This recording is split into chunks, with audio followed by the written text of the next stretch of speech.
Welcome everybody. Wednesday stream.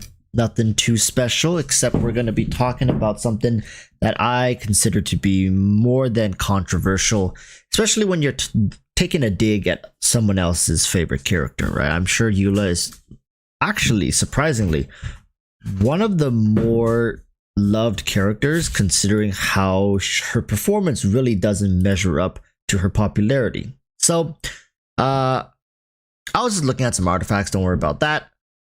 Today's focus of attention will be Eula. Different chat on screen. And the reason I wanted to do this now is because there has been an influx of people who has been messaging me and talking about like how Eula is not as bad as we make her out to be, and that in fact Yaimiko is worse than Eula. They argue that even right now Yaimiko is worse than Eula, and Eula is still considered a top 5 unit in the game. Now, I don't know about you guys, but and their main argument is like she can do a lot of damage. Like, right, she has the single highest scaling burst in the game, and that no other character in the game has this kind of potential, and that she can crit for like millions of damage, and that no other character can come even close to that consistency or something like that, right? And usually the argument kind of just devolves into me saying like, hey, I get that you like this character, but realistically speaking, there's a lot about her kit that just doesn't work in this current day and age, and she definitely feels like a character that was designed eons ago in terms of HoYoVerse's capabilities to dish out great characters, right? And one of the main things that Eula grinds on my gears is the fact that she actually doesn't really take advantage of one of the most, I would say, intricate things about Genshin Impact, and that is the reaction system. Being a physical DPS, Eula relies on superconduct, and superconduct by in of itself is not that exciting of a reaction. I'm sorry. If you're going to sit here and tell me that superconduct gets your juices flowing to the right places, like, you have bad taste. I'm just going to say it right there. Superconduct at its core is a debuff, right? That's all it is. It's a debuff that you slap onto the enemy so your physical carries can do more damage, and that is kind of like a doubled layered process of dealing damage. It's like, oh, I'm going to apply this debuff to you, so then I'll attack you, then you take more damage because you're debuffed, which is kind of weird, if that makes any sense. Moonlight gifted 1 membership. Thank you Moonlight. JM Wash got it. Congratulations, JM. Welcome to the club. So Shatter Eula. We'll get to Shatter Eula a little later, but I don't think any amount of justification and like, I don't know, like mental gymnastics, I guess, is gonna dig her out of this position that she's in, because it's something that's so fundamental with her character design that essentially doomed her from day one. Especially with the direction HoYoVerse decided to go with Genshin Impact, I don't think Eula can truly make a full recovery. To say that she's not, like, okay, it's one thing to say that she's a good character, it's another thing to argue and say she's a top 5 character. Do you guys realize how many insane 5 stars we have right now in the game? And to argue that Eula somehow comes in clutch as a top 5 character, you better be able to back that stuff up with like a ton of like what empirical data at this point. Come on, Eula is hard pressed to even make the top 10 of all characters, not just 5-star characters, of all characters. She's not cracking the top 10, not on my list, right? So one of the main reasons is the game has developed into a more reaction focused, and even older reactions are now being brought back into the limelight, such as electro reactions, such as I anticipate Melt is going to have a resurgence. Vaporize is looking strong. All these, the core reactions have their place in the game. Whereas Eula, again, Superconduct, I barely count it even as a reaction. Superconduct feels like something that should have been an artifact set instead of a reaction. Moonlight says it worked finally, and another gifted subs from Moonlight. Thank you so much. Thank you, Moonlight. This time, Space Magic Storm. Congratulations, my friend. Welcome to the Tusk Gang. welcome, welcome. So, Demayamando says, I regret pulling Eula. And that's the common theme that I've come to realize is across most of the people that I've asked who they regret pulling the most, a surprising, well, not a surprising, a large number of them did end up saying Eula was one of the 5 stars they regretted pulling the most. And I'll tell you guys why, all right? Most people won't have the guts to sit here publicly and state why Eula is such a flawed character. And don't worry, people, we're going to get to the bottom of this today, because I'm going to make this into a video. That's right, you heard it right. I'm going to make this into a video and I'm going to release it. I'm going to release it. And you guys just watch. The like to dislike ratio, I'm telling you guys, there are people out here with an agenda, and their agenda and your video content and what you say has to fit their agenda. It doesn't matter how empirical you are. It doesn't matter how true or factual you are. It's all about how they feel. However, I feel like this has to be said, because at this rate, even if just one person gets baited into pulling Eula, thinking somehow she's a top 5 character, oh my god, I feel like that person might as well just restart their account. I mean, it's not that serious. Obvious it's not. But for example, if I were to come into Genshin Impact and I want to know what's a good team or a good character, and I want to know what's strong, and I somehow came across these people who are promoting Eula over most other characters, and I end up, believing them and following down that trail, and end up realizing maybe a month, 2 months later that I got bamboozled, and she in fact does not feel as good as they said she does, I'm gonna be pretty upset. I'll be honest with you guys. I think Eula as a character, fundamentally, she's flawed. And let's start from her burst skill, because that's all she is. She is a character that relies pretty much exclusively on her burst. And yes, you can be copium and say like, but Walrus, her elemental skill deals a chunk of burst damage too, right? If you use her like elemental skill twice, you get this nice little like sword that explodes and deals some AoE damage. And who doesn't like AoE damage?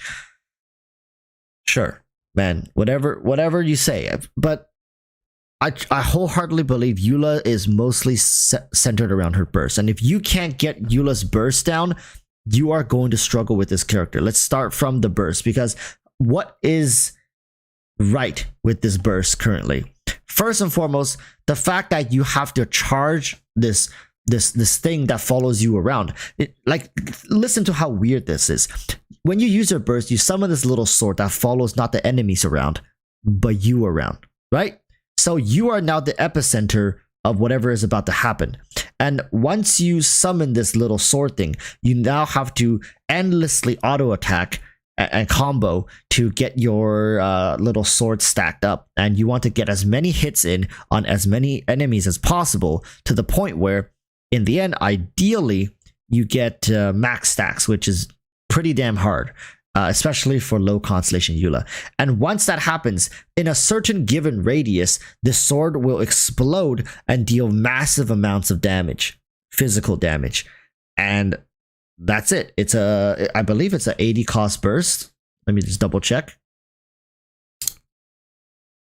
Yeah, it's 80 cost burst with a 20-second cooldown. So you can use this ability once every 20 seconds. Now, let me tell you the kicker here.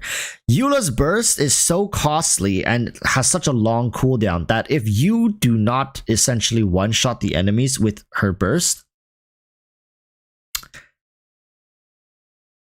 you should just restart the chamber. Because think about it like this. You use her burst, you wait 20 seconds, you use her burst again, and you charge it up. Her burst is very backloaded. So what that means is you have to do a lot to set it up for success, right?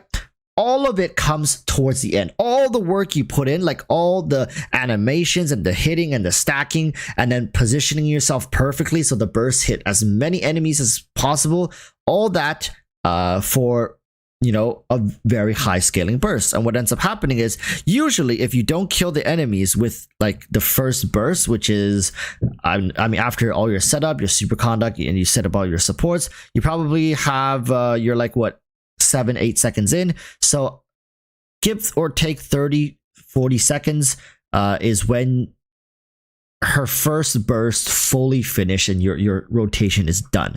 And what ends up happening is, if you've messed up along the way, or if God forbid the burst didn't crit, you will be forced to essentially redo the chamber. Let's say your burst went off and you missed a target, which happens all the time. Sometimes a target may suddenly decide to jump up. Sometimes suddenly a target would like to burrow underground, or suddenly they just like to take a step back, like some of the samurais, you know, like they just hop back and try to and get into their sword stance where they're about to draw their blades. It's crazy, right? This character has a burst skill that follows her and not the enemies. That's why I've said in the past, a great and simple fix for Eula is, get this, crazy idea, if when she used her burst, that giant sword slash, right, whatever enemy that her sword slashes gets marked.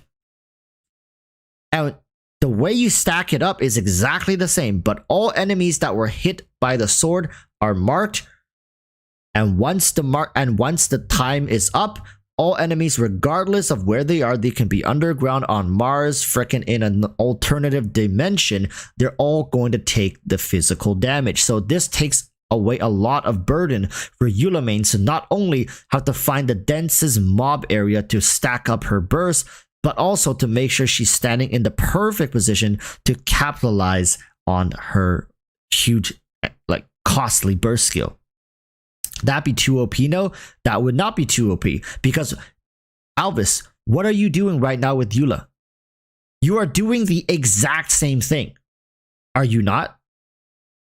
People who say that's broken, what are you doing with Eula right now? You are practically doing the exact same thing. It's just you're redoing your chambers over and over and over and over and over again until you get that scenario. So what's the difference? There is no difference. Difference is the players now are forcing these perfect RNG scenarios where in actuality it should have just been given to you. And then Alvis, let me ask you this: what if Hoyoverse decide to spawn mobs like right now 12-1, like 4 Ruin Guards one at a time? Is Eula gonna be able to get her burst back for every single Ruin Guard? That's a 20-second cooldown as well, right? And you're not gonna take 20 seconds to kill them.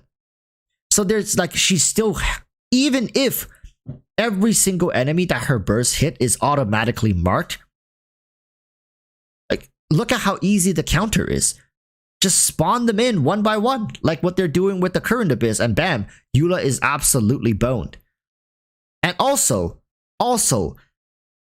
another thing, like, I can't understand, like, crit fishing.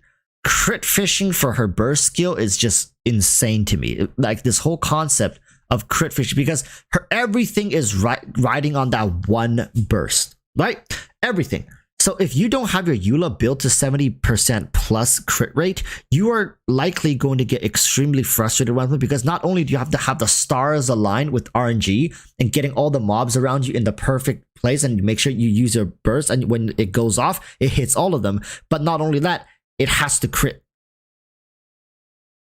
It has to crit. If your Eula burst goes off and it did not crit, restart your chamber, because the mobs aren't dying, especially for a C0 free-to-play Eula. Listen, Eula, like, C0 free-to-play Eula is fine by, like, oh, if you just want to clear the abyss, but if you want to consistently 36 start the abyss, Eula is not a flexible enough on-field character to even facilitate that kind of gameplay, essentially. she's not flexible enough. There's so many Abyss that just doesn't favor her. Although there are many abysses that she can excel at, I don't deny that. There are abysses where, let's say, a huge wave of monster comes out, and they come out essentially as one wave of monster. There's maybe like 5 or 6 of them, and you can and they always chase you. They're melee monsters, so it's very easy for you to kind of just stand there and whack them, and then have the thing explode and deal like what 400,000 or 500,000 damage. Easy peasy. Like, nothing too complex about that. However, when you fight certain mobs that have multiple phases, and then their HP gets locked, right? You guys know those enemies? Sounds familiar? When they take damage to a certain point, their HP gets locked, and then they go into this animation, and then they start their phase 2. Those, like, it gets to a point where, yeah, your Eula can deal 2 million damage, but what the hell's the point? The enemies locks their health. Like, for example, the mechanic, what's that boss's name? The mechanical array, the mechanical, like the one that is a cube that we had it like that one. Yeah, the PMA boss. What are you gonna do? Right, you're gonna have to use your burst again. Use your burst again, and then you have to prep your burst for the next chamber as well. On top of that, like the Makugenki also has that. And then not to mention monsters that blink in and out, like the Rift Hounds. And then we have the Abyss Lectors, Abyss Heralds. There's so many of these issues that Eula, and she's relatively slow for being a Claymore user. You likely will use a bit of her, like you likely will have to exert some stamina depending on if the enemy has flown away and you cannot switch off of her, right? If you switch off of her, her burst immediately goes off, which means that, let's say if you use Eula's burst and the enemy somehow blinked away or burrowed underground, well, you're shit out of luck, because the requirement for you to deal high damage with the burst is to hit some enemies. So if the enemies like decides to float up into the sky or decide to burrow into the ground, you are boned. You are screwed. Yes, there are situations and there are workarounds to these. If you understand the game well enough, you should be able to time your burst to the point where the enemies are more vulnerable and you can gain access to more hits. But a lot of enemies nowadays just aren't that straightforward. They are not as intuitive. When I say not as intuitive, I don't mean they're bad by design. I'm just saying that these enemies aren't as easy and straightforward and linear as the ones we used to get back in Eula's days. Right? There's more complexity to them, and oftentimes you will be heavily punished for playing a character such as Eula. Let's say if there's only 1 or 2 problems to her kit, then it's still very manageable. However, with all these problems piled up into one, Eula starts to feel like less and less of a recommendable character to not just like even whales and monthly pass spenders, but even free-to-plays who are looking for a great budget character. With the release of Dendro and all the Dendro meta stuff, she's just gotten even more difficult to recommend. And I don't understand how people can sit there and say that this is a top 5 character in the game, hell, even a top 10 character in the game. If you have Eula somewhere in your top 10, she has to be pulling insane value for you because of her waifu qualities, right? It's like, I don't think realistically anybody would sit here and tell me that Eula is a top 5 or top 10 character in the game. Now, do we have to be so cringe and talk about meta and all this stuff and be like, oh, yeah, top 10 character, top 5, oh, meta, abyss, But it's one thing to follow your heart and pull for your waifu and, get her to C6 or 5 and all that stuff for yourself. But it's another thing to take that passion and sell it to other people as facts, which is very, very unfortunate for whoever decides to heed that advice, right?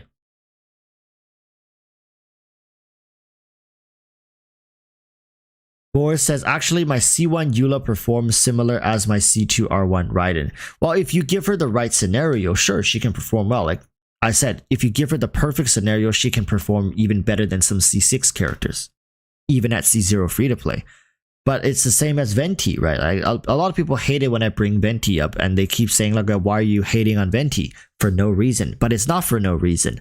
I hate on Venti more because of my distaste in how Hoyoverse decide to like sweep him under the rug as opposed to fix the core issue. It's the same with Eula. I dog on these characters because I see how lazy Hoyoverse is being with their own units that they've essentially tricked people into paying for. Right? It's, for example, Venti. Why not just let Venti why not let Venti's vortex affect Ruin Guards? It doesn't have to be like fully sucked in, but why not just lift them off the ground just a little bit and keep them in place and then group them just a little bit. You don't have to suck them all into the core of the vortex. Just CC them, pull them back a little bit. So let's say when you shoot out your burst, as long as they're caught on the edge of it, it just lifts them off the ground a little bit and applies viridescence to them. Why can't it do that? Right? We have characters that are utterly broken like Nahida, who can pretty much reach all the edges and corners of the entire abyss. And then we have Venti, who's sitting in the corner here with his AI burst skill flying off into these crazy directions, even though you try your best to line it up. And you first have to sacrifice precious seconds and time. It's not just in the beginning of the abyss. Every time you want Venti to use his burst, you have to line it up. You can't just use it like Kazuha. Oh, roughly I'm like in the middle of the enemies, whatever. I'm just going to press the burst. It's going to be fine. But Venti, you really have to be careful where you're looking at, who's the closest enemy, and who's behind that enemy. I think it doesn't break the game if you let Venti suck up heavier monsters. I think boss monsters like world boss monster or weekly boss tier monsters shouldn't be affected, or they should have different effects, right? For example, Venti's burst should have an effect where if the enemies cannot be immobilized or CC'd, then let's say they get applied a debuff by Venti's like a Nemo mark or something like kind of like a Nahida mark, but for a Nemo, and then enemies that hit those enemies that when you hit enemies with that have a mark applied on them, it triggers, I don't know, an Nemo reaction or like a swirl reaction. Right? Stuff like that. They have it. They designed it for Nahida already. Why not just give it back to Venti? I think he really deserves that. He's an Archon. He should be pretty much the top choice for a Nemo. Right?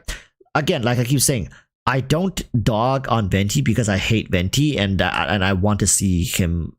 Like I want nobody to play with him, when I don't want anything to do with him. But it's because I see the potential in the fix, and it's such a simple fix, and it doesn't break the game. It makes Venti incredibly powerful. But look at Nahida, look at Raiden Shogun. Are these not incredibly powerful units? What's wrong with an Archon being very, very strong and valuable? Now back to the point with Eula, okay? And we're probably gonna record the video maybe in another 20-30 minutes because I want to just get all the points done here. Is that she is so okay, this is my opinion, is that she, for a character who is a physical DPS, now she uses superconduct, and for the fact that cryo has been omitted from the Dendro reaction system, she feels just so outdated to the point where a borderline doesn't even feel like she's from the same game. Now, those may be harsh words for some people, but how can you look? I mean, superconduct is used just as much as crystallize. I think crystallize might be still worse than superconduct because you have legitimately zero uses for crystallize, whereas superconduct you actually do have some physical carries who can use it. But my point is, superconduct is a very poorly designed reaction. I don't know if you guys agree.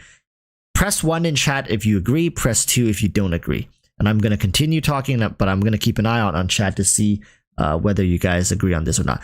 I think Superconduct really should have just been an artifact set. Unless they find a way to flesh out this reaction. Like comparative to Superconduct, to let's say Electrocharge, even they're just as old, right? They're essentially the same. They were released at the same time, and same as Freeze, same as Vaporize, same as Melt, and then Crystallize. The last one is Swirl. I don't think it's fair to compare those reactions to the new Dendro reactions, because Hoyoverse has so much time to flesh out these reactions. So of course, the Dendro reactions are going to be more intricate and good. Interestingly, I feel like chat has split into two. 50% thinks that Superconduct is fine. 50% thinks that Superconduct is not fine. Now, my argument for the fact that it kind of doesn't fit into Genshin's mold is that I like, for example, it's not difficult to achieve what Superconduct is currently doing. Artifact sets can more than make up the difference, because it's just applying a debuff on the enemy, and like you can find ways to integrate that number differential into Eula's kit, so when she's dealing damage, she ends up dealing the damage of enemies that are debuffed by Superconduct anyways, if that makes any sense, right? It doesn't have to be Superconduct. I think Cryo and Electro could have been another reaction altogether.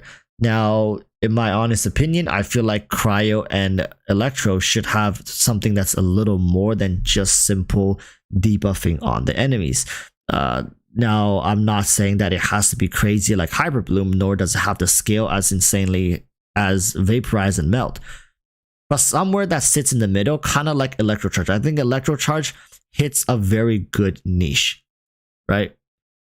I think Electrocharge hits a sweet spot for the traditional reaction, in that like players use it for like groups of enemies.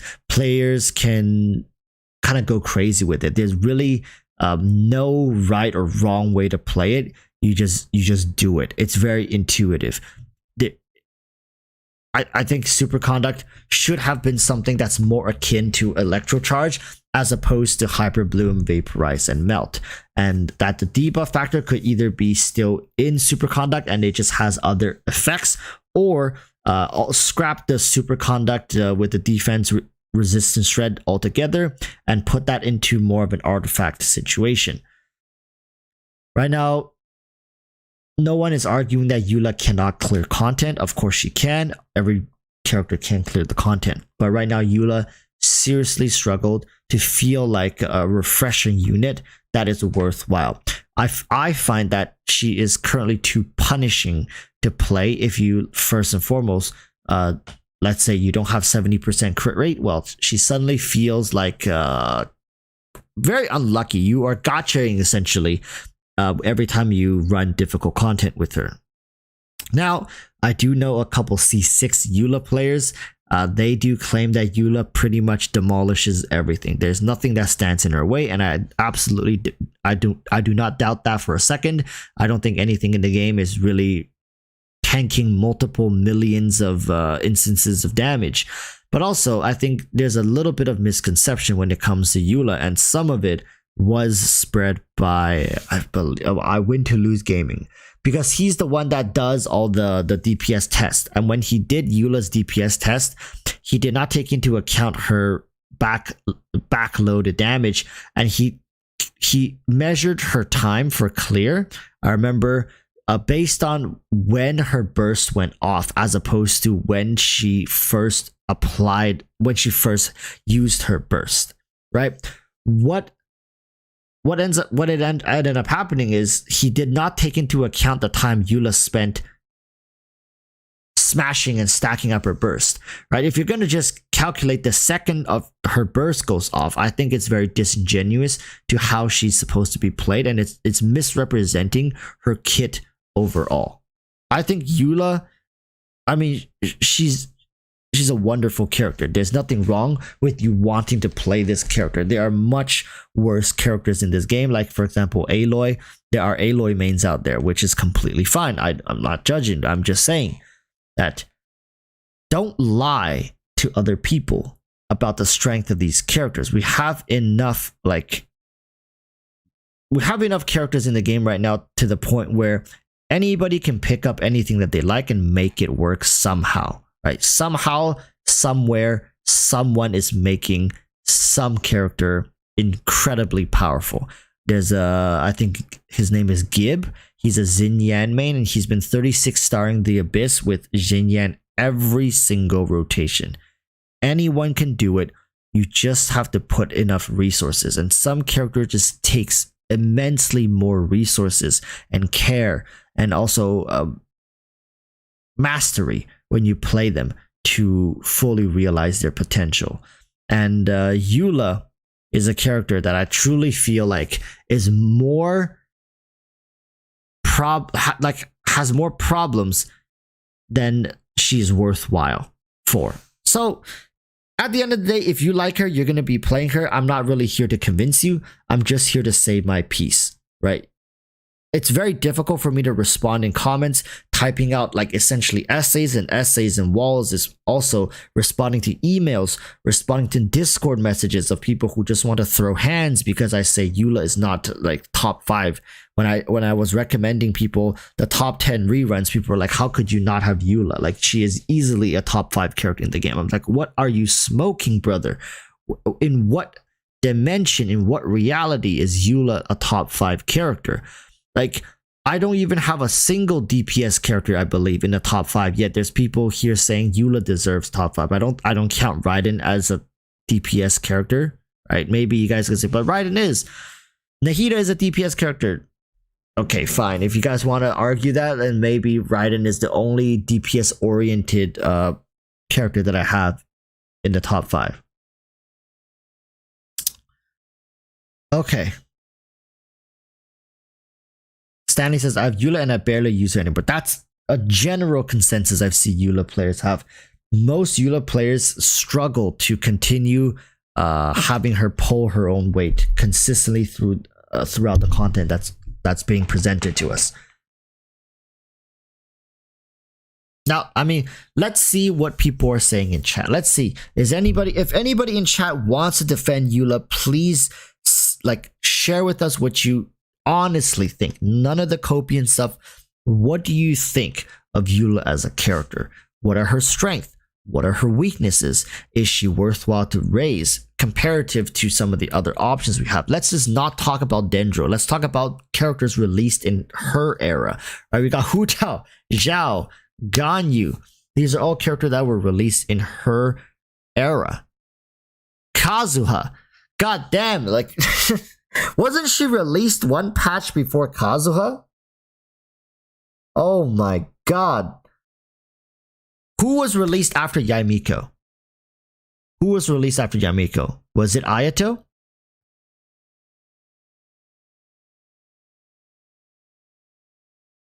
Right, Ayato. Was it Ayato or Yelan? 2.5, 2.6. What character was released in 2.6? I remember it was Ayato. Right, yeah. So think about it like this. I believe Eula was released in 1.5, and right afterwards they released... what's his name again?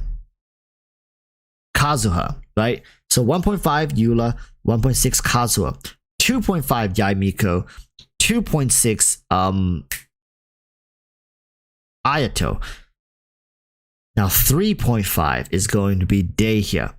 What is coming in 3.6?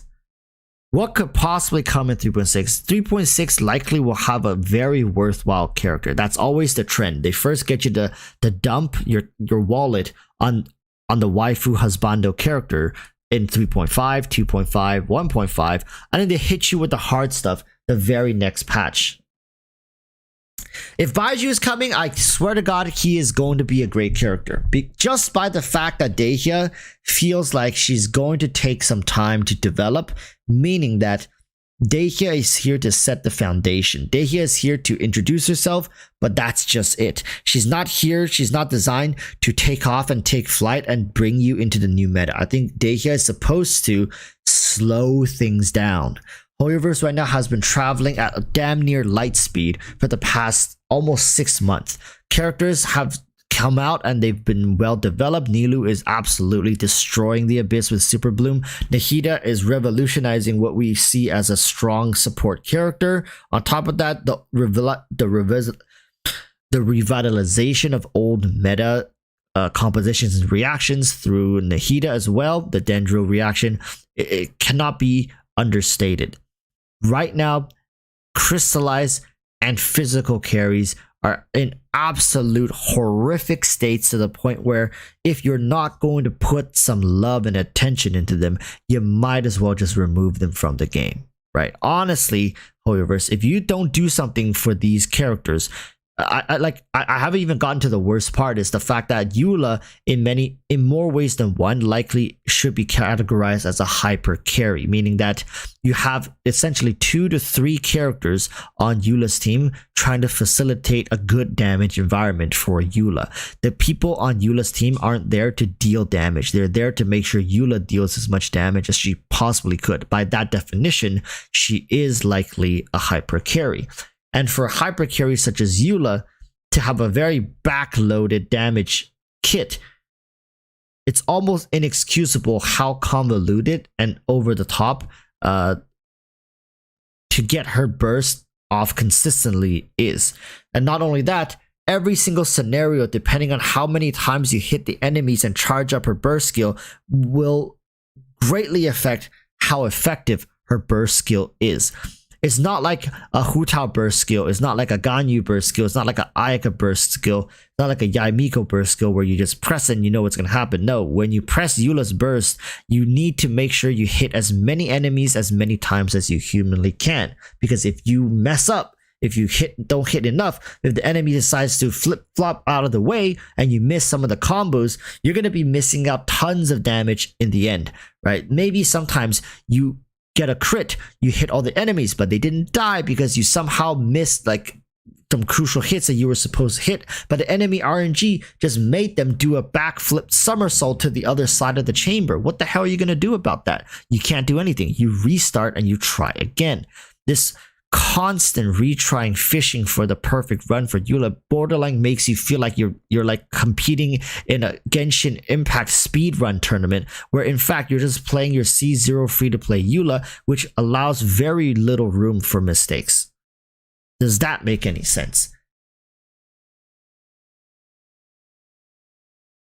But dude, this is skill issue, not character issue. But at one point, it does become a character issue, right? Why force us to play this character to this degree of precision when there are other characters that you just roll your face across the keyboard and everything just dies, right?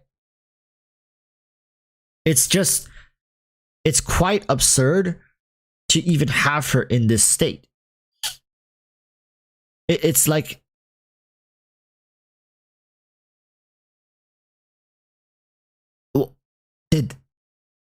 what did they have planned for her, right? Because she's not released with even like a special character in mind. The physical meta doesn't even have someone like Shinhe to continue to buff it, right?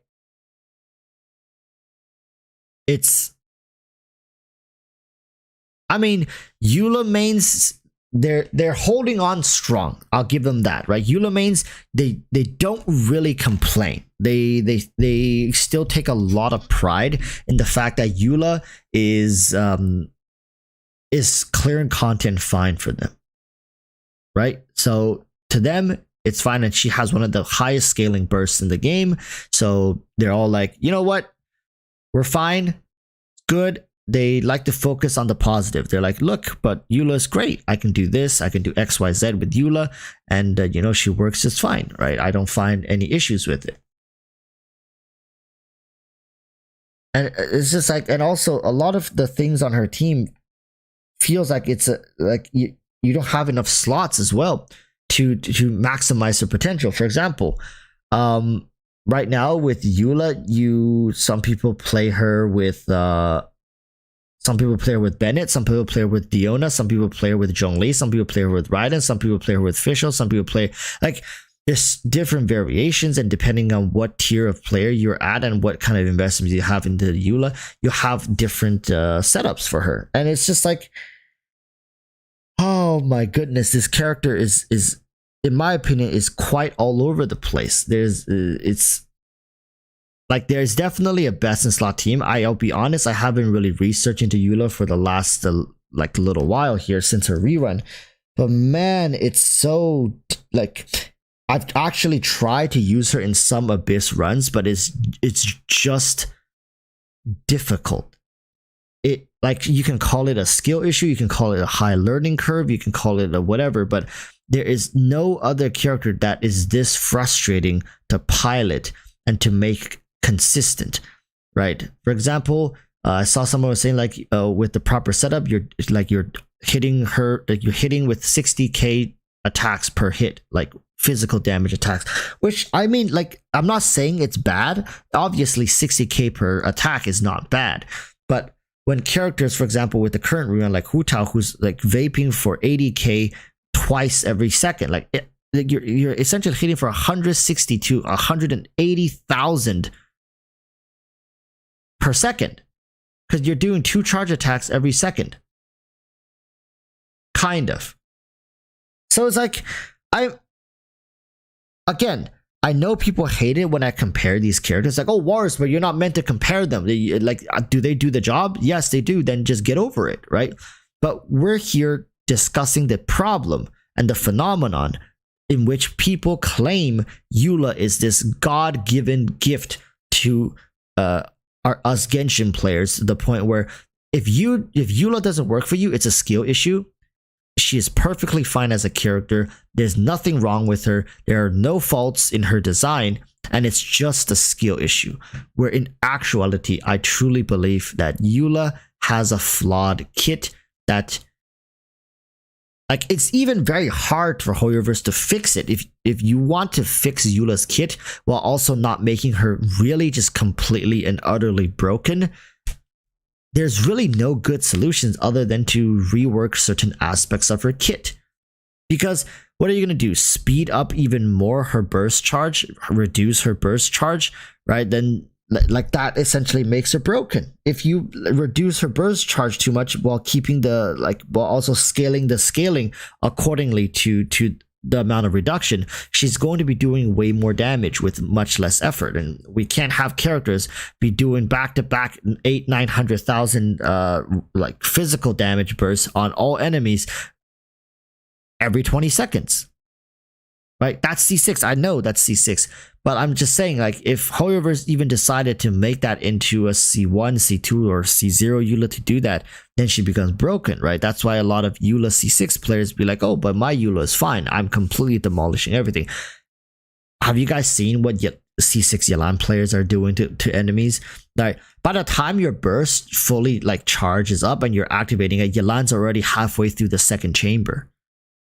It's just, this is the problem with backloaded damage. You are limited by the amount of time that it takes you to max stack that burst skill. And sure, for experienced Eula players, you're able to end your burst early because you can stack it 70%. Like, that's enough. I know for a fact 70% of my burst is enough to wipe this whole chamber, but these monsters don't have enough HP, right? That's game knowledge. Sure, you can do that. But you do realize C6 Yelan essentially costs the same as a C6 Eula, a C6 Kazuha, a C6 Raiden, Zhongli, Ganyu, Hu Tao, Zhao. All 5-star characters C6 are essentially valued at the same price. It's not like Eula has a cheaper C6, so you're like, oh, but I'm getting more for less. Like you're at some freaking like clearance sale or something like that. It's not the case, right? Her C6 costs just as much as any other 5-star C6. And it's very difficult to justify that. Because the fact that Eula, like, you can have Eula C6, but you will still have to face all these problems. Bosses that essentially locks their HP once they get to a certain point, so you can't even one-shot them. What's the point of dealing all this damage where you can't one-shot them? So goddamn, some bosses even have 3 phases. Like, what the? Why? Right? And I'm not asking you guys this. The frustration is more so pointed towards HoYoVerse. Why did you make a character that her entire kit centers around one instance of high scaled damage, and then you release frickin' bosses that directly counters that to the core?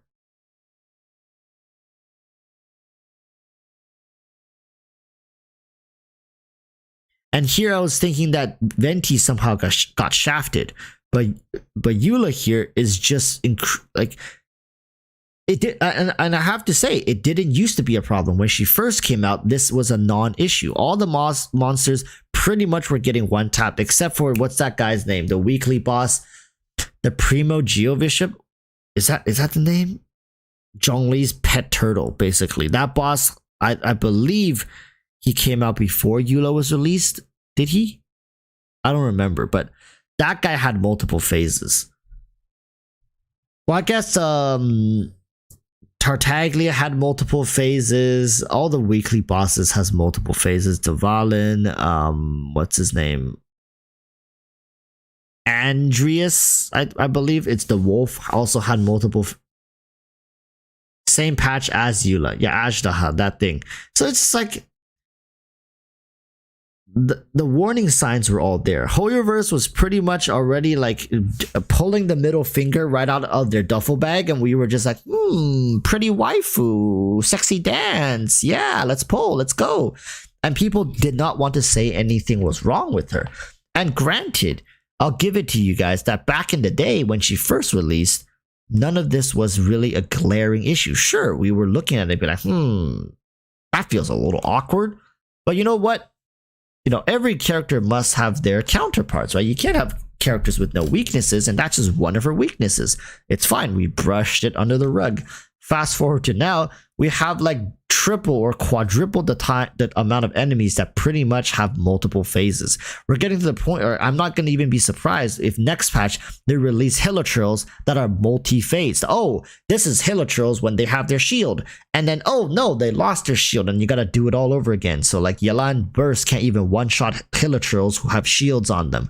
It's ludicrous. It's crazy. This mechanic, like Eula should bypass it. Eula, in fact, I argue, should be the only character in the game that can bypass that mechanic. Right? Just saying. Does that make her broken? No. That makes her do her job. Right? Listen, what's the point of you pulling a C6 Eula doing 2-3 million damage with one burst, but the bosses has 3 phases? So they're only taking like 1.5 million damage at a, like, anyways. Like, what's the point? It's really quite literally now just a fancy looking number, right? It's a 3 million. Oh wow, amazing. Now what? What you gonna do now? Right? Is like, get your burst back and run it back. Do it all over again, right? That's where the sacrificial bow Diona could come in. That's where Chi-Chi battery comes in. Nobody was expecting the Chi-Chi battery. I'm telling you guys, right? Getting her burst back with like before that 20-second cooldown is also crucial for certain fights nowadays. That's very important. So people went from balancing Eula's attack stat to now they of course have to worry about her ER stat as well. If you can't get your burst back in time for the second rotation, every single second that ticks by is additional seconds lost. And Eula is already a character that eats up a lot of time, not just the setup, but also wait for her burst to come back. And remember, for this character, you want her burst ready to go for the next chamber as well. So you can't essentially use her burst to just kind of one-shot the enemy. You could, but then that means it leaves you, the time you gain here will be lost in your next chamber. So it's up to you guys, right? No one expects the Chi-Chi battery. Bro, I'm telling you guys right now, I'm about to make a Chi-Chi battery video just for Yelan just for Eula when she returns. It's time. It's time the Chi-Chi battery comes full circle. I'm on it. Don't worry, I'm on it. if you use Raiden, then it's even more time, right? Like if you use Raiden, then you got to use Raiden's burst to charge back Eula's energy, which, yeah, it's just more time taken. And I'll argue, depending on the constellations of your Raiden might be even rivaling Eula here in some fights in terms of damage. Talk about Hyperbloom Eula. I don't want to talk about Hyperbloom Eula because that's such a copium thing for Eula, right? it's like what was that other thing that something about Dehya people were saying, like how the fact that the team actually does more damage when the character is not in it, because that's just how bad they are, right? Like in terms of the current state and stuff. And I always felt like Shatter felt like such a made up thing. I know it exists in the game and it's a legitimate thing, but it honestly feels like it's made up and it's not real.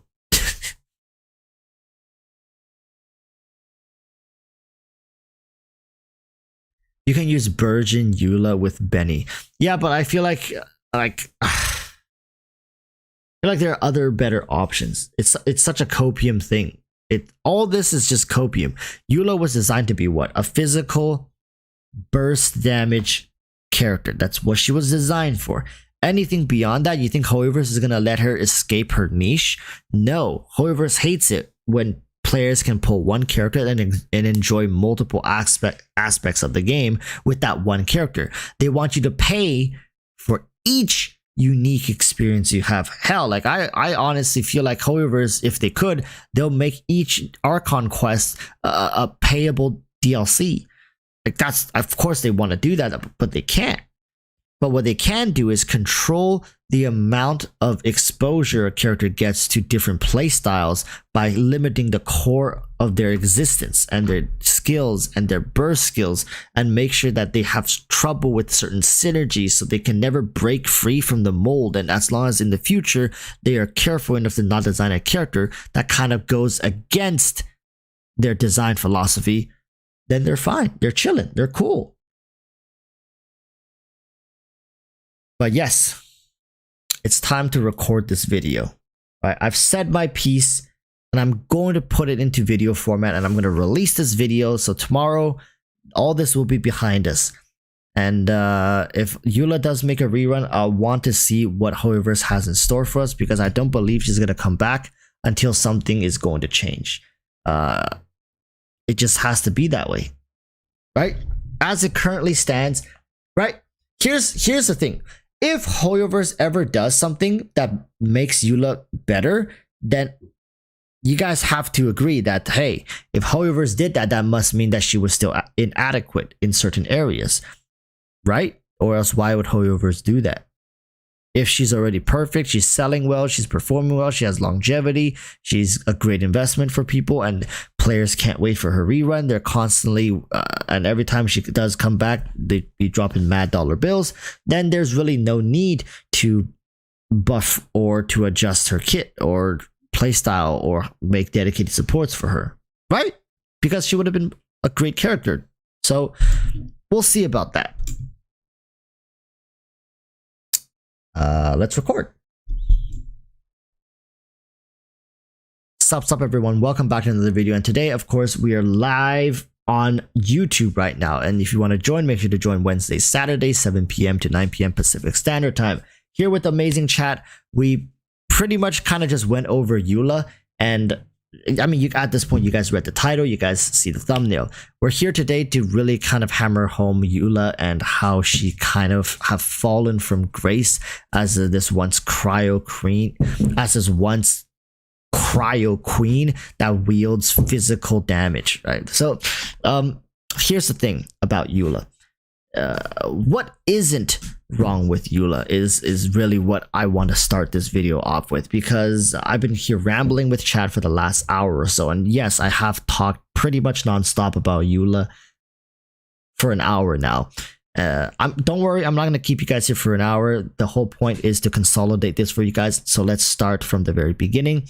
Her burst skill. Now, anybody who tells you Eula, you know, is, oh, I can do this and that and this other stuff with Eula, it's not like they're lying, but It's kind of like when I tell you, hey, like, oh my god, your car is amazing, and but I use my car to like sleep in it. Does like it's not really wrong, but like you buy a car, you own a car, so you can benefit from its transportation value, right? Like no one really is buying a sedan to look for ways to live inside it, because that's not what the feature was. Eula's entire pull value and feature is that burst skill of hers, is the fact that she has this huge backloaded damage in her kit where she can hit for insane numbers. Even for free to play, a couple 100,000 is quite respectable. For free to plays, it could be the difference between, let's say, an abyss clear and not clearing it. So then why is there a problem? It's because Genshin Impact as a game has evolved beyond what Eula's kit was initially designed for. Okay? And as the game has evolved, there has been in fact, there has been no effort to help Eula out to keep up with this evolution of the game. So with her burst skill, what currently I feel is wrong is that when you use your burst, there are many things you have to keep track of. Not only do you have to make sure you are consistently stacking her burst, but at the same time, you have to make sure that when it explodes, you have to make like all enemies that you need to hit have to be within the range. And finally, if you align that, it has to crit. Now, for the high constellation Eula players, maybe it doesn't have to crit. But for the vast majority of people playing Eula, you have to get it to crit. You have to make sure that all the enemies are in the spot when it explodes, and they're not doing some BS underground or dimension shifting or like jumping high up into the air kind of stuff to dodge the explosion. Any one of these factors that goes wrong, it's not that, oh, like this could go wrong, it's fine. No, any one of these things goes wrong, you are restarting your run. So this makes it incredibly frustrating if you want to put Eula like in the second half of a chamber, meaning that if you don't get this in one run, you might end up sitting there rerunning the first half as well, because when you retry, you have to run through the first half. Let's say your first half took you a long time to perfect a run. It puts an immense amount of pressure to make sure Eula gets everything she needs to succeed. Now, yes, there are margins for error. Let's say if one mob didn't get hit, whatever, right? Just stack it up or use the stuff and deal with it and take it out. Maybe run the clock down for an extra 30, 40 seconds. But it is not satisfying. There's very little characters in Genshin Impact where it's this punishing. The level of punishment here is just immeasurable. Now, I understand the high risk, high reward playstyle, but there are other characters that are high risk, high reward. Like Zhao is constantly lamenting, bleeding, suffering when he's using his burst skill. Hu Tao, for some reason, every time she uses her elemental skill, she's losing chunks and chunks of her health. These are all high risk, high reward, and there are very consistent ways to counter it and to make sure that it's not going to become a detriment to your gaming experience. Does that make sense?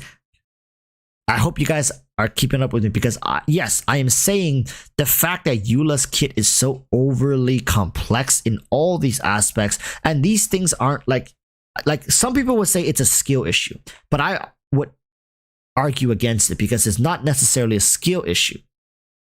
While skill can compensate and make up for these problems, be like, you won't have these problems if you're just good at the game. But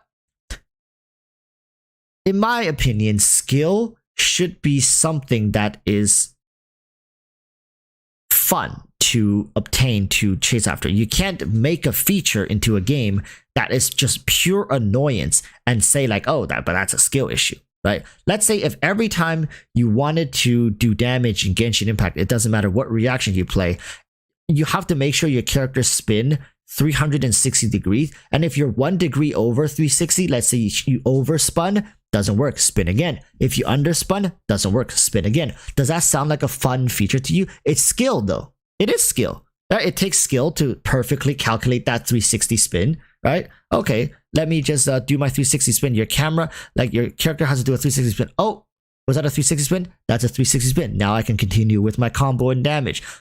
What's the point of that, right? Like, why would you design it like that? It doesn't make any sense. I know I'm exaggerating, but I'm trying to make a point on the spot here. But the point is, something could be skill-based, but it could be a little too over the top and it stops being fun. I'm telling you guys right now, out of all the players that I have talked to who have stopped playing certain characters, Eula ranks very high up there. The main reason is that it's just way too overly complex to make her feel good. Meaning that too many things have to fall into place in just the right way for her to be efficient. And as time has gone on, other characters have come out who have not only trumped her at C0, but even at C6. More consistent characters, characters who have less hassle, characters who have basically higher ceilings and better yields with little investment. Eula is not really a cheap character to build either. I mean, yes, she has free-to-play options and weapons, and her C0 is fine. It gets a job done. But remember, she is still a hyper carry. And what are hyper carries in Genshin Impact? Hyper carries in Genshin Impact are notorious to be a little more demanding when it comes to resources. So it really doesn't help Eula's case that she's also a hyper carry. Think of some of the more popular Eula compositions and teams. Hyper carry teams tend to have multiple characters funnel resources into one main character to deal the damage, and that one character shoulders the burden of the entire team. And if this character cannot perform or underperforms or struggles, your whole team is like going to lose 80% of their DPS output, right? Think of Raiden hyper carry, right? Raiden, Sarah, Bennett, and Kazuha, and then you whiff Raiden's burst skill. Her Inazuma, Reign Supreme, bam, and then you hit nothing. Do you realize how much damage you've just lost on that team? Whereas if it was Raiden National, sure, Inazuma, Reign Supreme, oh, that whiffed, it's okay, I got Xiangling, I got Xingqiu, like you know, stack the damage up, baby, let's go. Same with Ito. If you completely mess up his burst skill, you activate his burst skill when the enemy is like in an animation sequence, or like when the Golden Wolf Lord decide to like take a stroll up top. You're just sitting there with your Ito burst waiting as it ticks away. That's a huge DPS loss. Hyper carry teams are incredibly punishing for you to mess up the hyper carry's rotation, timing, or skill sequence. Okay? Understand that Eula is one of those characters where if you don't get things just right, you've basically screwed yourself. Now, I haven't even gotten to the point where we're talking about the new Dendro stuff, because once we start talking about the Dendro stuff, that's when the real pain comes. You guys don't want me to talk about the Dendro stuff because you yourself, deep down, you know what the hell is going on with the current way Genshin is progressing, right? I've made a video saying that in the future, I believe new cryo characters are going to come out that are melt focused. Eula is not one of those characters. Maybe some old cryo characters can even kind of edge in and benefit from the fact that melt will get developed into a proper meta composition. Maybe Ganyu is going to benefit from it. Maybe Ayaka's going to benefit from it. Kaya's going to benefit from it, right? Like, oh my goodness, Rosaria's going to benefit from it. But Eula, right? Eula is left out. Understand that Eula doesn't exist in that equation. She is a pure physical DPS unit. No amount of hopium copium belief is going to make that any different. So in the end, if physical doesn't receive some love from Hoyoverse, Eula will remain in this state, and let me tell you, it's going to get worse and worse. Dendro is here, right? Quicken, the electro aspect, the hydro aspect is developed. Now they're developing the pyro aspect. And guess what? Fontaine's going to come out. Do you think any hydro character is going to synergize with Eula going forward? Very difficult to picture that, right? Like maybe an electro character, maybe another Geo character, but a hydro character? Unlikely. What about a pyro character in Natlin? Unlikely. The next time you likely may see some kind of resemblance of hope, maybe is Shiznaya, right? And who knows? In between, Hoyoverse might throw her a bone. Most hypercarry team has their dedicated supports, meaning supports that are designed to buff them. Maybe Eula will get one. In Shiznaya, like what, 2-3 years from now? How relevant would she be then? What if the new character, much like Faruzan coming out with Skarm, what if they just release a new physical carry? How relevant would Eula be? What if they take everything they've learned from game design and the meta development into that new physical carry? Where would that leave Eula? Do you guys honestly think they'll come back and be like, oh my god, our poor girl, let's like lift her up out of poverty? Look what they did to Venti. I hate to bring this up, but if they're willing to do an Archon dirty like that, do you really think they're gonna come back and hold her hand through thick and thin and pull her into the front of the stage again? I'm not trying to doom post Eula, okay? But I really struggle sometimes to understand how some people can DM me in Discord, go on like this huge rant and tangent saying that I've wronged Eula and I don't understand how she truly is supposed to be played. I don't understand her full potential, and that she's actually a top 5 character in the game, and that she can easily hit like 60-70k normal attacks and stuff like that, and that she's completely fine without her burst, and that sometimes they play her without even using her burst. I'm not denying Eula's power here. I'm not saying she's not a good pull for people who love her playstyle and willing to put in the work to learn and master the range of her burst, how many hits it takes, and what stacks it's at. So when you can like cut out of her, then you can preemptively use her burst. And there's plenty of Eula mechanics and intricacies to be mastered here. I'm not denying that, but I'm just saying it's very disingenuous for people to go out of their way to push this character onto other people, especially newer players, to say like, oh yeah, Eula is a top carry, man. Like Eula is better than Hu Tao, Ganyu, Zhao. Like she's the highest DPS in the game, bro. Like dude, 1 second, 500k. Any other, like you need to like ride in C2 to rival that kind of damage, baby. But they're not telling them about like the 4, 5, 6, 7 seconds they spent to charge up her burst. They're just saying that one, or like they're like half a second, bro. Like instantaneous. It's like you just get that's 800k, bro. My C6 Eula, listen, like you see what Yelan can do. Eula can do that in the snap of a finger, like half a second, and I'm getting like 2 million damage, bro. In Abyss, it's just, it's not true. It's not real. These things are made for showcases. They're not practical. And even if it were practical, you're fishing for it. You're constantly doing reruns. You're getting that perfect scenario to have it happen. It's not just a snap of a finger. It's not just like at the drop of a heartbeat. It is very difficult, and a lot of effort goes into not just the artifacts, but like the primo gems to even get her to C6 and get her weapon and all that stuff. For that, you can get a Yelan, blindfold yourself, press R, and left click your way to victory, and you're beating out entire teams of characters. I'm telling you guys, it's not the same. Constellations are all valued at the same price for 5 stars. It's not like Eula's constellations are cheaper than Yelan's constellation. There are, if you're going for raw power, there are better options out there. Eula is a character that has her unique uses, very unique, and she's slowly slipping away even from Genshin Impact, in my opinion.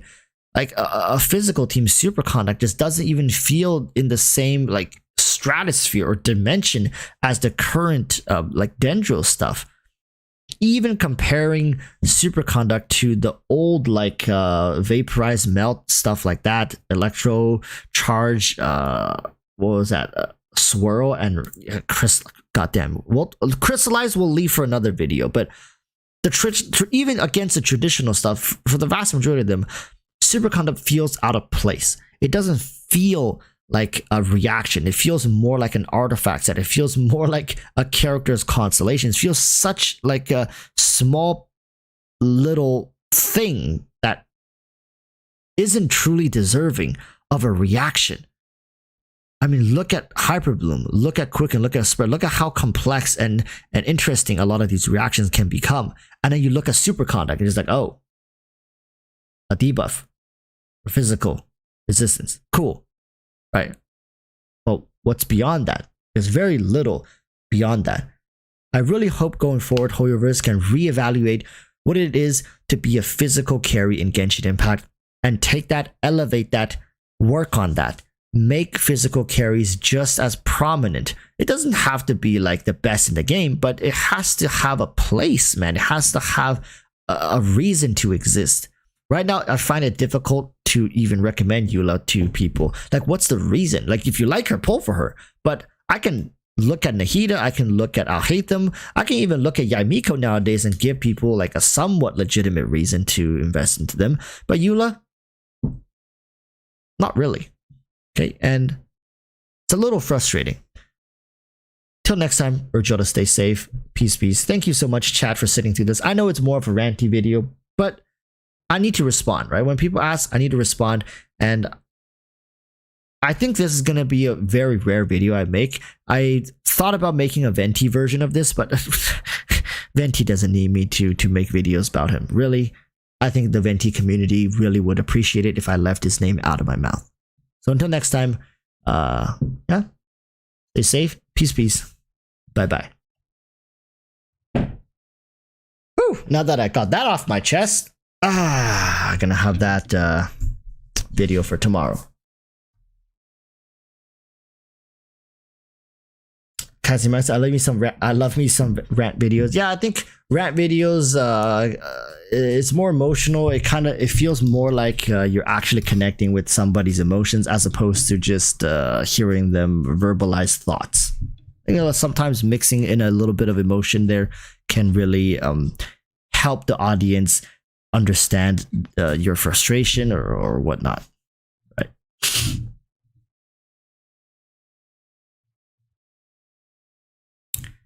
Lay 7 says, you trying to do this interview now? No. We'll do the interview maybe on her next rerun. So we can actually kind of get the message out to as many people as possible. Lay 7, you can say whatever you want.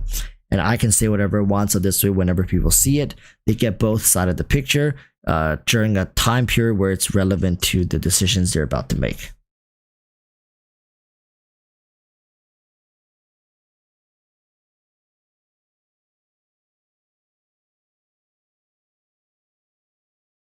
Venti not being able to pull the 12-3-2 enemies, man. I honestly feel like Venti should be able to pull the Ruin Guards and the Ruin Graders. It's such a weird situation where the Nemo Archon cannot affect those enemies. Type 1 in the chat if you guys think Venti should have some sort of effect towards heavier enemies. It doesn't necessarily have to be like pulling them into a vortex, but I think he needs to have some sort of effect towards them. Apart from pulling, like give them a debuff or, you know, stun them for God's sakes. Like do something to them. Don't make it just like nothing. Like, oh my goodness, the wind is blowing on my metallic exterior. Doesn't make sense. Venti doesn't function like other Archons do. Venti feels more like a D-look. In terms of when you compare him to the Archons. The only saving grace people have for Venti is his niche. Be like, oh, you know, like, but when there are Hilichurls, Venti is the king. Nobody beats Venti when there are Hilichurls. I don't even remember when the last time we saw Hilichurls in Abyss 12 was.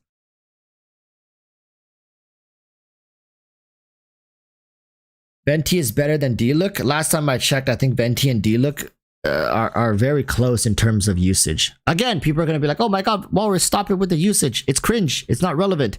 It's relevant to a certain degree, right? It's not like Venti is, it's not like suddenly Venti is like top 3 used. Venti is almost never used. Almost never used. Like, what was it? Like 7%? I think D-Look was like 3%. So yeah, you're right. Venti is better than D-Look by about 4%. Whereas Zhongli, I think Zhongli was like 70%. Raiden was like, what was Raiden? I think, was Raiden lower than Zhongli last time I checked? Nahida was like 80% or something like that. Venti is pretty much in the gutter.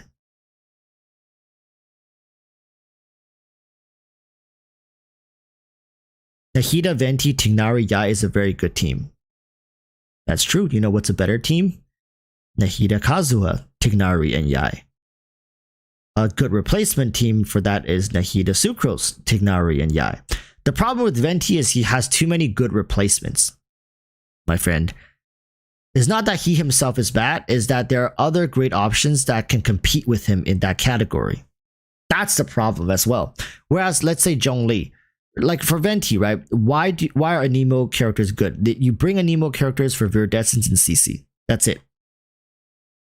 Viridescence and CC. That's the core of their existence, right?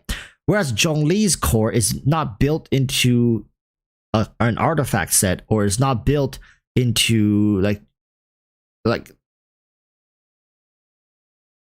a reaction. That's the word I was looking for. Zhongli's core strength is built into a skill that's innate to Zhongli, that is exclusive to Zhongli. Same with Raiden Shogun, same with Nahida. The problem with Venti is he has nothing about him that is built so unique that nobody else can replace. There's currently no 5 stars that can replace Zhongli's Jade Shield. No, none, 0. And there's also no 5 stars or 4 stars that can replace Raiden Shogun's Universal Battery. Also, Raiden, once she gets a C2, that's a whole nother beast, right? It doesn't exist. For Venti, you can get by. In fact, I would argue Kazuha is a better CC than Venti for the vast majority of the time, because most of the time it's not even about the CC. Most of the time it's about just applying Viridescence. That's it. You want to apply Viridescence, what's the easy way to do it? Just apply Anemo at the right time. Like Venti has the best CC. Oh my god, amazing. But you're never gonna really use it. You're never really gonna fully see that CC like get utilized. Hoyoverse will make sure you'll never have a scenario for it until it's time for his rerun. Right? Then, wow, suddenly, right? Suddenly everything's good. Venti's burst is better damage scaling than Kazuha's for sure. Yeah, but you can't hit it consistently. Like the enemies will walk out of it. Because you know why? You have to first aim it, and then once it hits, you have to make sure you then run to the center of it. And so the enemies will follow you to the center of it. And by that time, the burst is already over. It's the same thing as Ayaka's burst. Like, yeah, Ayaka burst is insane, but without freeze, you're not going to be able to hit her entire burst onto the enemy, or at least it's very inconsistent. It's inconsistent at best. The good thing about Kazuha is that he is the center of his burst, right? So you cut out the time you need to run behind the enemy, line up a skill, shoot it out, then run back to the epicenter of that skill so the enemies will converge on you. That's the thing. It's like, it's not even a skill issue. It's a time issue. You don't have enough time. There's not enough time. It's like, and this isn't just me making stuff up. Like, even the best speedrunners refuse to use it because it's a time loss, and a time loss in Abyss is detrimental. right? Using Venti, if monsters spawn around you, which oftentimes in the Abyss they do now, you have to run past an enemy first, turn back, release your burst, then switch to another character, run into Venti's burst, and also Viridescence doesn't even activate unless the active character is on field,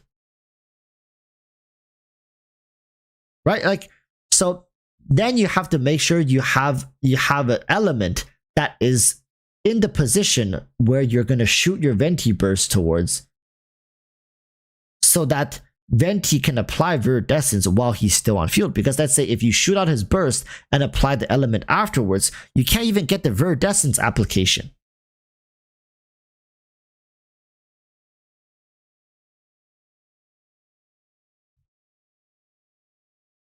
It's insane, right? And on top of that, like Bethesda says you can run around the queue to keep the big enemies inside, but you gotta learn the pattern of the enemies downtime when they don't do anything crazy. Yeah, but at the same time, you have to apply Viridescence. So like now you have to make sure the enemies are like the enemies have the element you want to swirl applied on them. So it's like, oh my god, like there's too many issues with this character. Another way to solve this problem, like I said before, let us aim it. Just let us aim the skill. Why can't they just let us aim the skill like we do with Kaching's elemental skill, Al-Haytham's elemental skill? Right? Just let us aim the skill. Let us aim the Q. It's okay. Every Archon eventually is going to get power crept. I don't really think so though, because I said it in the past. Hoyoverse made a huge oopsie. They made a huge mistake with Venti and how he was essentially designed. They made him too strong, and they had to pivot away from that. And they made sure not to make the same mistake going forward. So going forward, all these other Archons and characters are not going to run into the same wall that Venti did. So in the future, all these Archons are still going to be useful. Maybe not as useful as they are now today, but they're still going to be very useful. Maybe the worst Zhongli will ever get is like 30-40%, which is fine. That's still a very respectable usage rate, right? Raiden Shogun might hover around 30-40, maybe Nahida 40%, and then we got Folklore maybe will be, I don't know, 50%, stuff like that. The newer they are, the more in tune with the meta they will be. And also, I think Hoyoverse is trying to make like a mix and match type of deal where if you run into this enemy, the best thing to bring is this. If you run into this enemy, the best thing to bring is this, X, Y, Z. So that it's like a puzzle that you have to constantly solve, and the more characters you have to match with the puzzle, the better it's going to be for you in the long run of Genshin Impact. I think that's how Hoyoverse wants to develop the game.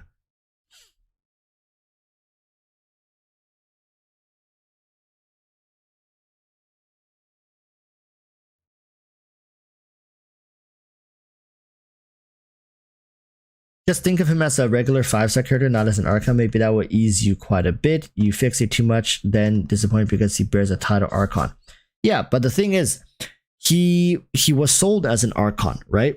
It's kind of like you bought a gold ring, and then you realized it's not really gold, it was copper, and then going forward you go, oh, you know what? I'll just treat it like a copper ring. It's fine. Like as long as I think about it like it's a copper ring, then I won't be bothered by the fact that I paid for a gold ring and got a copper ring. I got scammed.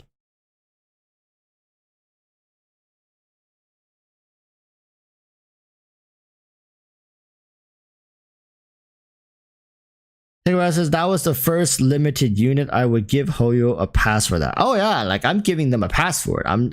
But it's just I'm making sure that nobody is lying about it. It's one thing to say, okay, you know, Hoyoverse made a mistake. That's why I call it a mistake. They made a mistake. That's fine. But we are not going to sit here and try to sell that mistake as like a legitimate feature, right? They made a mistake. they should own up to it, and we should all acknowledge the fact that they made a mistake, which is fine. People make mistakes, especially for a company who made such a big and popular game, and it was one of the first limited banner, right? You're absolutely correct, but don't for a second say that this is like fine and it's normal and it's okay. It's not okay, and I hope it never happens again. It was a mistake, right? We can all agree on that.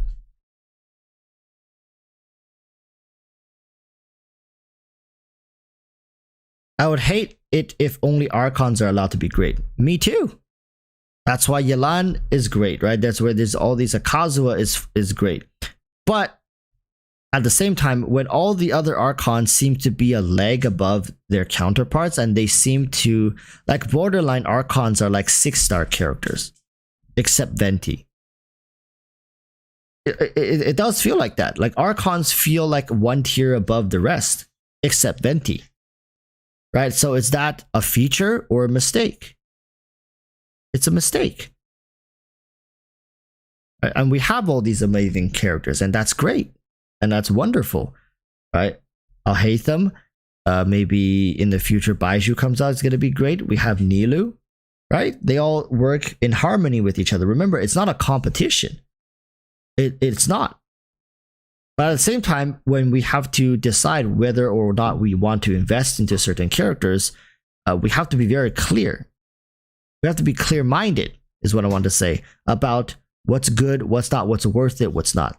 And selling ideas to people such as Eula is a top 5 character in the game and that she's totally worth your investment, as well as Venti. Let's say you get bamboozled into investing into Eula and Venti as your first 2 5-star character. You are in very deep shit, right?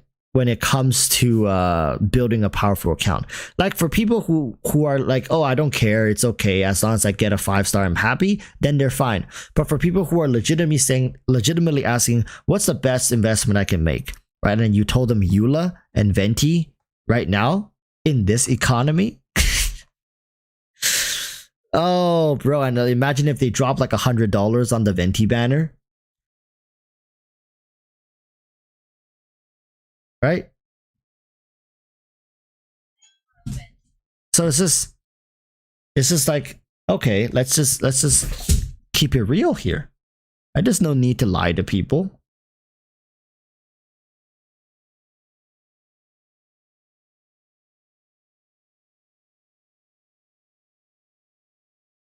Whereas constellations are never worth it. Even C0 units can easily clear the game. Constellations don't give new skins or story for the character. Yeah, but constellations give you new ways to play certain characters. Right? C6 Ganyu is very different from C5 Ganyu, from C4, C3, C2, C1, C0. And it's not like C6 characters are out of reach for free to plays. They're not. It's not like, oh, in order to unlock C6, you have to have spent over $200. No, there's no rules about that. C6 Yelan is a very different character. C6 Zhao is a very different character. C6 Kazuha is a very different character. For people who want to work towards it, this could be a long-term goal that they can work towards after maybe 3-4 years. Right? And it also, like, and who says that C6 is just a whale thing? Or a free-to-play thing. Monthly pass players can also reach for C6 relatively. I mean, if you've gotten a monthly pass since the beginning of Genshin Impact, back in September 2020, you likely would have 2 C6 characters now. I know, what's his name? Dante, right? He's the Ito main. He got a C6 Ito, and he's been playing since 2021, I believe. And he got the monthly pass for 2 years, and he has a C6 Ito. Right? It really depends on where you prioritize your like where your priorities are. If you want like way over the top character, if you want to feel like a god in this game, you want to feel unstoppable, you want to feel like you are the heavenly principle, the sustainer of heavenly principles, right? Like, you could live that fantasy, right? You could do that. If you want to make the game extra hard and have like 20 different C0 5-stars, you could do that as well. If you want to play with 4 stars only, you can do that as well. If you want to play bows only, catalyst only, if you want to only play characters with blue hair, right? You can do that too.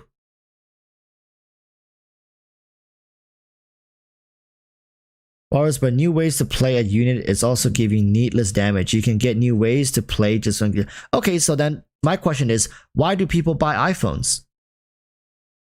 What's the point of owning an iPhone? Are you putting all that power to use? Right, Techie? It's the same, right? Why do some people have branded items, products? Paying extra. Why do we dine out? Why do we why do we watch movies? Why do we binge TV shows? Why do we do any of this stuff? None of it is necessary. Like, oh, if you don't watch the next season of this show on Netflix, or like you're gonna perish, you're gonna just evaporate from existence. No. Yeah. Why are we buying like expensive GPUs, top of the line stuff? Like, why do we own any of this stuff? Why do we get fast internet? Isn't like the very basic internet package enough? Right? Like, if we evaluate everything based off of our very bare minimum necessity, nothing makes sense. And in fact, we are talking about a video game. Right? I'm talking about real life. This stuff really matters. You can cut back. You can, spend a little less. That's more realistic. But to apply that now into a video game just sounds even more ridiculous. You're like, okay, if I could just achieve the bare minimum, why should I want any more than that? Right? So it doesn't make much sense, especially from a video game perspective. If even in real life, you're not applying that, why should we apply that into the video game?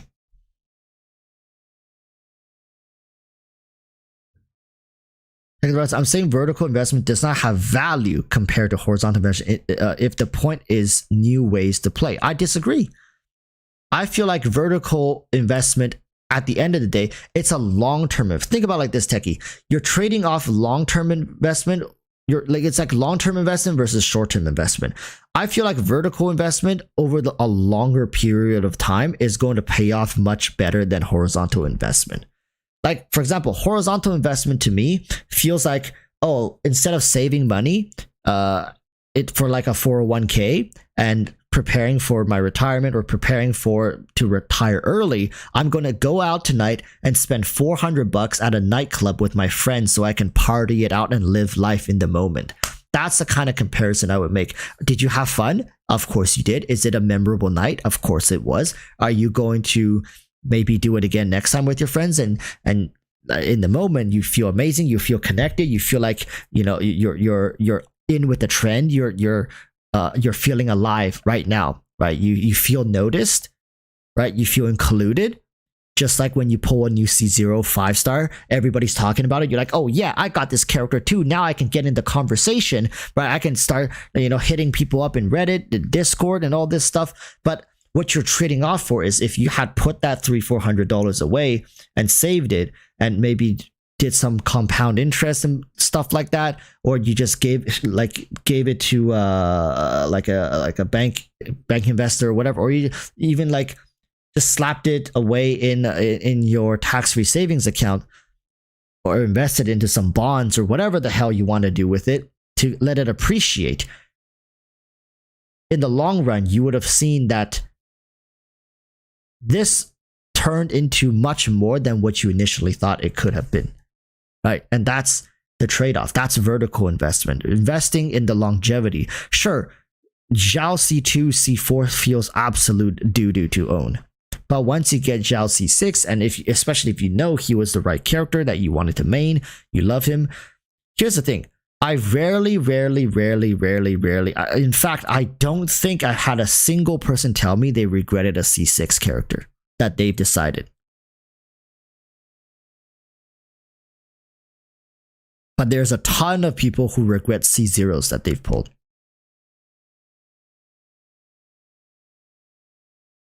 But it's also probably a little biased, right? Because people who did pull for C6 likely did a ton of research for that.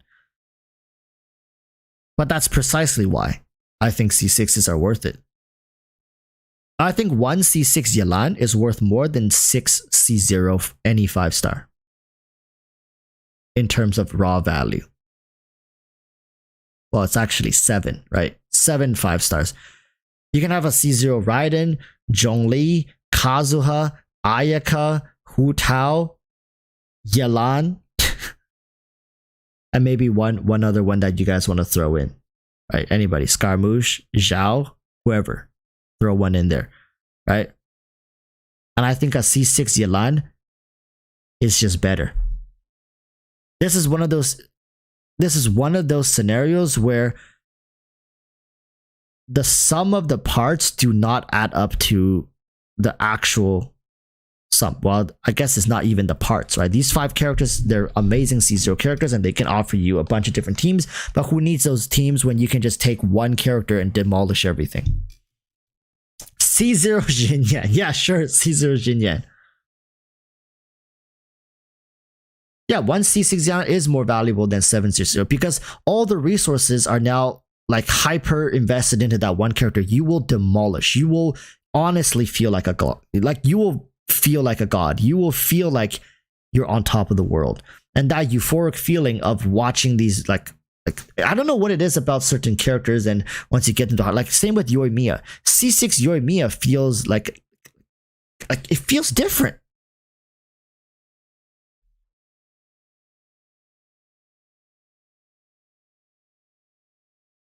Says, I disagree. I have several C0 units that I play. As most people don't invest vertically. The reason is they want to experience new units than bigger nuts. Again, Techie, I'm telling you, if people had the choice, like for example, if you go ask a lot of people when they're older, do you wish you would have saved money earlier? Do you wish you would have not maybe lived like so recklessly when you were younger? Most of them would say yeah, but that's in retrospect. I guarantee you, if eventually down the line you ask people, would you have wanted to maybe invest into some C6s instead of having all these C0 characters, the answer would be yes. But nobody has the foresight in the moment to do it because they don't have the discipline. It's about discipline. I guarantee you it's more fun to play C6, but it's very boring to sit on the sidelines for 2 years or maybe even longer. Right? The fact is you have to sit on the sidelines and pretty much sit out, especially as a free-to-play character. That is impossibly difficult to do. If you are a monthly Welkin Moon spender and you may be invested into like a couple 5-stars you like, and then now you're saying like, okay, for the next 2 years, I'm going to save up. That's a lot of commitment you're putting towards. Most people won't have the discipline to do that. That's why C6s are pretty much exclusively whale, are whale exclusive, because most people cannot have the discipline, and it's borderline, like it's borderline irresponsible of me, or like just inhuman of me to expect people to have that kind of patience. So that's why I never push it on people. I tell them it should be a slow process. If you like Yelan, if you like Hu Tao, Eula, Ganyu, work towards it bit by bit. Every rerun, get a copy. It'll take you 7 banners to get that to that C6, which could take 3 to 4 years. But at least at the same time, every year, you're probably also picking up some other C0 5-stars. I'm saying, basically what I'm telling you is, it's not that you cannot go out and have fun with friends. It's not that you cannot have a social life. It's that while you're having a social life, be mindful to put away some money so you are prepared to retire. So you have some money set aside in the future for when you really need it. A bit of both never hurts anybody. Nothing is as black and white as you should never pull for consolations. No consolation is worth it. It's not like that. Nor is it like only pull for consolations and never pull for C0 characters that you don't feel like it's needed, right? Tech Devices, vertical investment makes it an easy game even easier. That seems very boring, at least to me. That's why I don't play C2 Raiden anymore. Yeah, but that's you, right? We cannot project our method of enjoyment towards other people. it's like I like the color blue, therefore everybody else has to like the color blue. But red is so boring. You shouldn't like red. I don't like red. So you shouldn't like red. You should like blue. Blue is so serene. Right? That doesn't make sense. You can't enforce that onto other people. I can share why I think blue is amazing. I can say, oh, it's because of the amazing hues, right? The gradients. It can go from a calm blue that's like that puts me that reminds me of my childhood to like a rich emerald blue that signifies royalty and stuff like that. It's just, I can explain that to you, but I can never enforce that onto you. I can try to share why I think that's true, and maybe if I connect with you well enough, maybe it'll sway you to see the beauty in it, but it'll never truly convert you if you are a person who is a die-hard red fan. Right. I hope we understand that right now we're just presenting our different points of our arguments, and to the point where I think you have some merit in what you're saying, right? Sure, there may be players who don't want to invest into constellations, but at the same time, are you going to say, oh, I got Kaching to C4 after playing this game for 7 years, now I cannot play Kaching because she's too strong for me? Right? It doesn't make sense. Eventually, you're going to get constellations on characters. Eventually you will. Like if you play this game for 12, 15, 20 years, you're going to end up with a couple constellations on some characters. Are you just going to say, well, now I can't touch them. They're benched, too strong, can't play them anymore? It doesn't make sense. As characters grow stronger, then why farm artifacts? Right? Why don't we just play with no artifacts? Why get their weapon? Why don't we play with all 4-star level 0 weapons?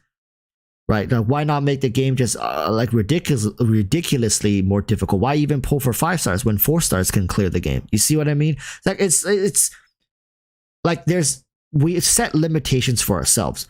You set limitations at C0 5 stars, right? There are other people who set limitations as free to play 4 stars. There are people who set limitations as C1 R1. There are people who do C2 R1. There are people who do C6 R1, C6 R3, C6 R5. It's just these different thresholds, and also the drive to go for these kind of powers, the drive to go for these characters at certain stages of their power scaling also can bring different results. What if the person is into speedrunning? What if their form of fun is to find out the method in which the least amount of inefficiencies occur during an abyss run to achieve at the fastest possible time for a clear? And it requires them to have, let's say, a C6 Yelan, or requires them to have like a C6 Hu Tao or something like that to kind of cheese certain strategies, and they find that incredibly fun. And they spend hours in Abyss testing these niche strategies and posting their findings in a subreddit or something, or like a sub community that also shares that interest. Sometimes you need to own a yacht to get into a yacht club. You know what I mean? It's like if you are a diehard yacht enthusiast and you want to join a yacht club, you got to own a freaking yacht first. So for people who are diehard about speed running and all that stuff, you need to be able to speed run. You need to be able to like participate and on their level.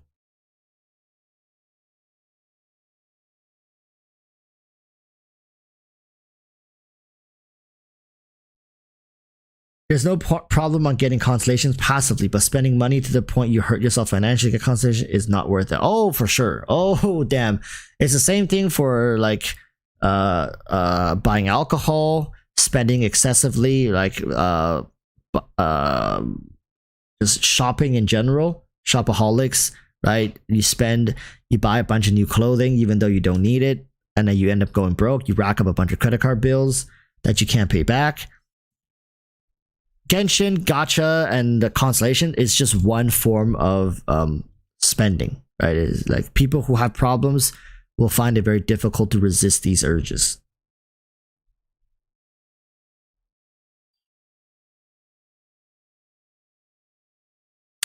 Moonlight says Discord. Let me check. What's up?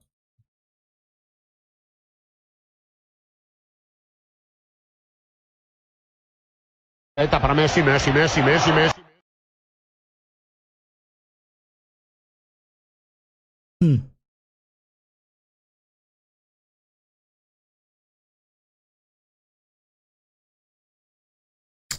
And it's very unfortunate. That's pretty much what happened to me as well.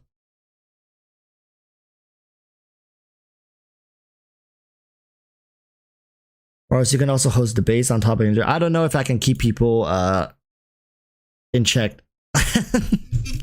We'll see.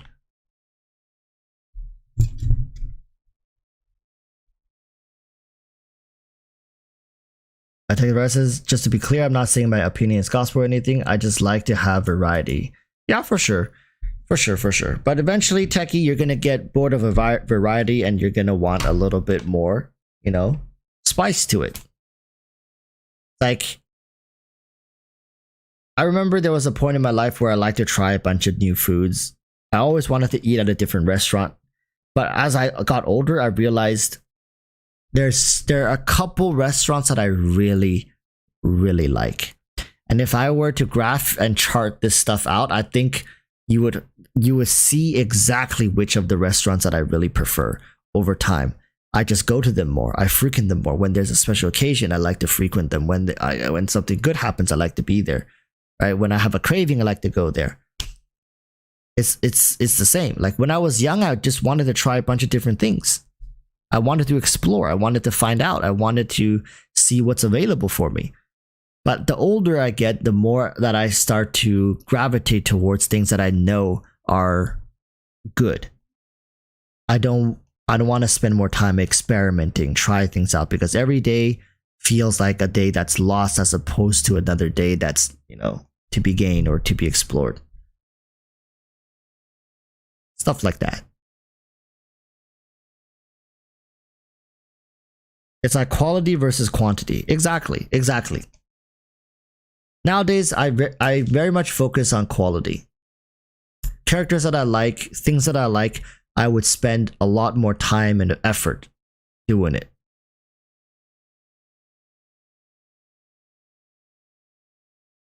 X-Dragon 2K says, I mean to invest vertically, you don't even have to go to C6 in one go. Exactly. If you can pull 1 to 2 copies of a character every rerun, then 1 to 2 copies is fine. If you can pull only 1 every rerun, that's fine. If you can pull 3 per rerun, that's fine.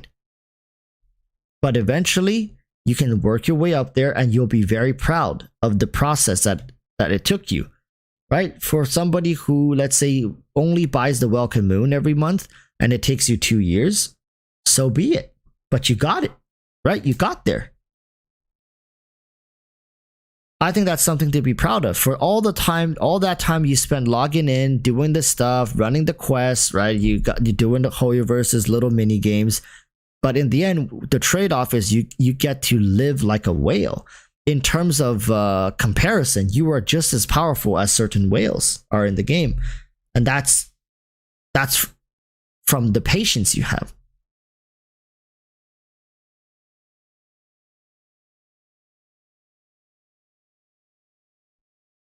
Any yacht owners here in chat? Oh, Warpaint. Warpaint is yacht hunting.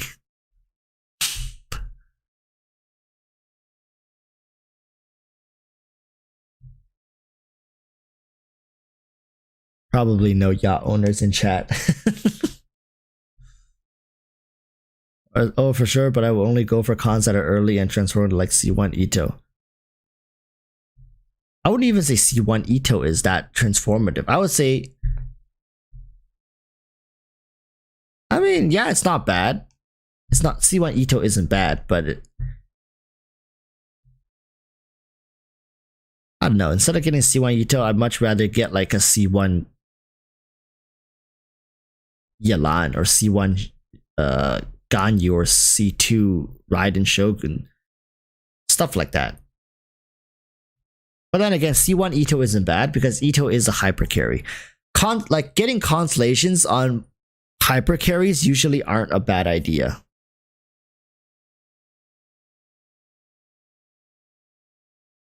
But yeah, that's gonna be that for me. That was a very fruitful conversation.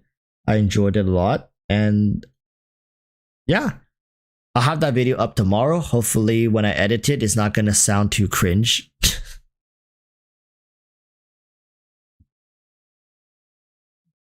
Best child constellation is Kazu C2. Actually, yeah, that's a great conversation too. Sometimes the best constellations for a character is a constellation for another character, which is crazy, right? Nahida C2 actually is a pretty good damage boost to a lot of dendro focused compositions. And the fact that you accumulate all those boosts together, suddenly Nahida C2 is like a very good support constellations. Is a very good support constellation to have because it benefits so many different compositions, both present and in the future. It's crazy. Super insane value. Yeah, best Zhao Con is Fados and C6. Exactly. I think that's a whole nother video in of itself, and that whole concept of investing in newer characters and other characters' constellations to boost your current characters is likely still foreign to a lot of players. A lot of players are probably researching on the characters that they like and the constellation, but they don't, unless it's very easily spelled out for them, like Fados and C6, oftentimes they'll miss it, right? The importance of investing into hyper carry constellations and how the dynamic shifts once a character such as Raiden go from C1 to C2, C0 to C2 is very interesting. I think that's a worthwhile topic to have. Anyways, this Friday is going to be the live stream. I hope you guys all have your copium hats on and inhale a generous amount of copium prior to landing on stream on Friday, but we're gonna have a field day. All right, we're gonna be having a field day. Bring some tissue paper just in case you can't really take the heat of the truth when it comes to day here. But yeah, until next time, thank you guys so much for tuning in. Urge you all to stay safe. Peace. Bye bye.